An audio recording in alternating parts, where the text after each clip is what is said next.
Shalom, saudara-saudara yang dikasihi Tuhan Yesus Kristus.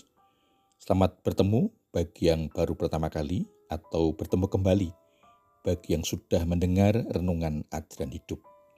Uraian firman Tuhan yang menunjukkan jalan hidup seturut kehendak Tuhan.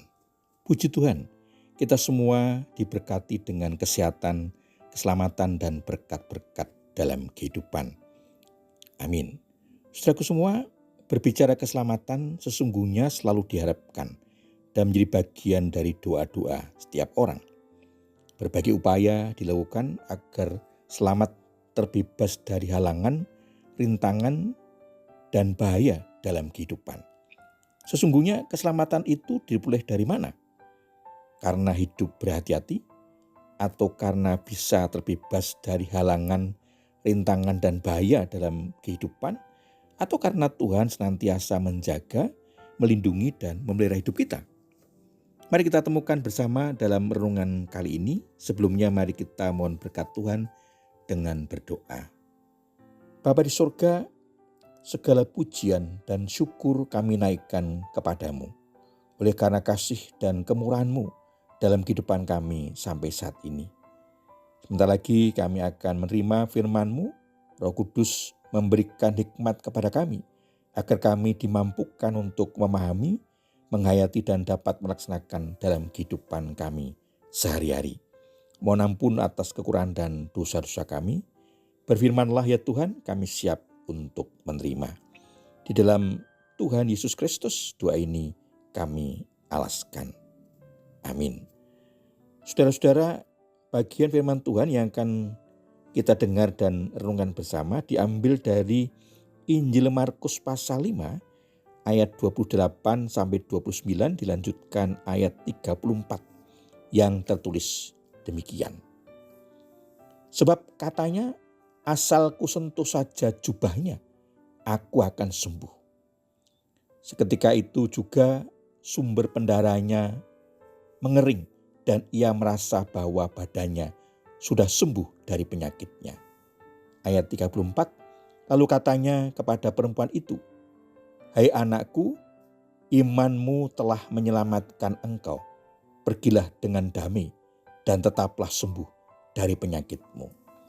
Demikian firman Tuhan. Saudaraku, bagian firman Tuhan ini diberi tema imanmu menyelamatkan. Saudaraku, dalam perjalanan Tuhan Yesus menuju rumah Yairus, seorang kepala rumah ibadat di Kapernaum, untuk menyembuhkan anaknya yang sakit, yang hampir mati. Banyak yang mengikuti Tuhan Yesus, mereka berdesak-desakan, hampir tidak bisa maju. Di tengah kerumunan banyak orang ada seorang perempuan yang sudah 12 tahun mengalami pendarahan.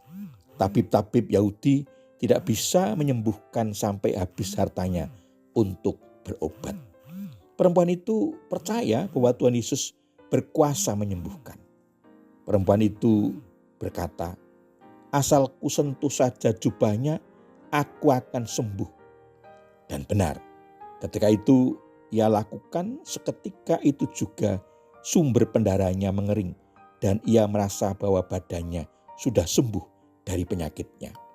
Pada saat itu Tuhan Yesus mengetahui bahwa ada kuasa yang keluar dari dirinya. Lalu ia berbalik di tengah orang banyak dan bertanya, "Siapa yang menyentuh jubahku?" Lalu perempuan itu sujud di depan Tuhan Yesus dan dengan jujur memberitahukan segala sesuatu yang dia alami kepadanya. Katanya kepada perempuan itu, "Hai anakku, imanmu telah menyelamatkan engkau. Pergilah dengan damai dan tetaplah sembuh dari penyakitmu."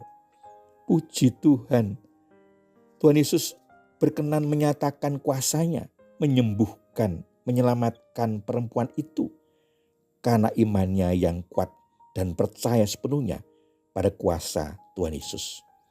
Saudara yang dikasihi Tuhan Yesus Kristus, setiap orang yang percaya kepada Tuhan Yesus, termasuk setiap kita, juga akan mengalami seperti apa yang dirasakan perempuan tadi, yaitu diselamatkan. Saudaraku, mungkin kita sekarang sedang mempunyai pergumulan tentang keuangan. Usaha kita keluarga, pekerjaan, studi, atau karena sakit penyakit, atau karena hal lain. Kepada setiap kita, Tuhan Yesus berkenan menyelamatkan asal dalam diri kita ada iman seperti perempuan yang mengalami pendarahan. Iman yang seperti apa? Iman yang bagaimana? Yang pertama, iman yang tidak malu, takut, dan kecil hati. Maksudnya, beriman tanpa merasa malu untuk mengakui imannya dimanapun berada maupun di depan siapapun. Iman juga berani menyatakan meskipun berhadapan dengan apapun dan siapapun. Biasanya kalau berhadapan dengan kekuatan lain, tidak berani untuk menunjukkan dan bersaksi. Yang sering terjadi kalau memasuki atau melewati tempat yang angker, banyak penghuni dunia lain, tidak cukup mempunyai nyali. Seharusnya tidak perlu dihindari karena yakin bahwa Tuhan Yesus pasti melindungi dari kuasa lain tanpa harus menyombongkan diri. Iman juga yakin bahwa Tuhan Yesus akan menyatakan kuasanya tanpa harus merasa kecil hati. Yang kedua, iman berdiri kokoh, kuat, dan teguh. Tidak tergoda, tidak takut menghadapi cobaan, hambatan, rintangan dalam kehidupan. Yang ada hanyalah berani menghadapi, maju, berjalan terus bersama Tuhan Yesus Kristus yang akan membawa kemenangan. Tuhan Yesus memberkati. Amin. Mari kita berdoa. Bapa di surga, terima kasih firman-Mu menguatkan iman kami menghadapi beratnya, sulitnya penderitaan dalam kehidupan. Mampukan kami untuk terus menjalani hidup seturut kehendak-Mu. Roh Kudus yang senantiasa memimpin hidup kami, memberi kekuatan dan keteguhan hati. Mohon ampun atas dosa-dosa kami, hanya di dalam nama Tuhan Yesus Kristus. Doa ini kami alaskan.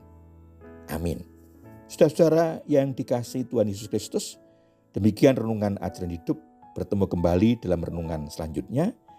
Kasih karunia dan damai sejahtera dari Allah Bapa dan Tuhan Yesus Kristus, serta penyertaan dan pimpinan Roh Kudus memberkati saudaraku semua.